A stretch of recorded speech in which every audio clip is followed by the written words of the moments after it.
અંકલેશ્વરના નર્મદા કાંઠાના 6 ગામોમાં 12 વીજ ટ્રાન્સફોર્મર તોડી 3,29,000ના કોપર ચોરી કરી લઈ ગયા હતા. કોપર ચોરોએ 93,300 નું નુકસાન પણ કર્યું હતું. 14મી મે થી 26મી નવેમ્બર દરમિયાન થયેલ કોપર ચોરી અંગે વીજ નિગમ એ ડિવિઝન પોલીસ મથકે ફરિયાદ નોંધાવી હતી. પોલીસે 4,22,000ની ચોરી અને નુકસાનીનો ગુનો નોંધી વધુ તપાસ શરૂ કરી હતી. અંકલેશ્વરમાં પુનઃ વીજ ટ્રાન્સફોર્મરમાંથી કોપર ચોરીની ઘટના સામે આવી છે.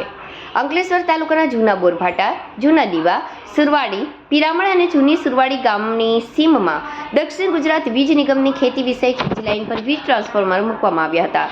જે વીજ ટ્રાન્સફોર્મર ગત તારીખ 14 મે થી 26 નવેમ્બર દરમિયાન કોપર ચોરોએ ચાલુ લાઇન પરથી તોડી પાડ્યા હતા અને સ્તડ તોડી અંદરથી ઓઇલ ઢોળી નાખ્યા બાદ કોપર કોઇલની ચોરી કરી ફરાર થઈ ગયા હતા. આ અંગે જે તે વખતે સ્થાનિક ખેડૂતો દ્વારા વીજ નિગમને અરજી સ્વરૂપે ફરિયાદ આપતા વીજ નિગમ પ્રાથમિક સ્થળ તપાસ કરી પંચ કેસ કરી અંગે ગત રોજ અંકલેશ્વર શહેર એ ડિવિઝન પોલીસ મથકે ફરિયાદ આપી હતી.